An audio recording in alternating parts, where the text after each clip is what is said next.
Кигізбедім. Бұл эльф. Ол қатты қауіпті емес.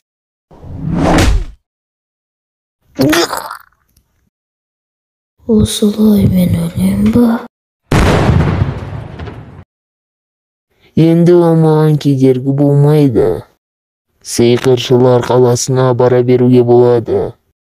Неге соншалықты әлсіз эльфті қорғаушы ретінде қойып қойды?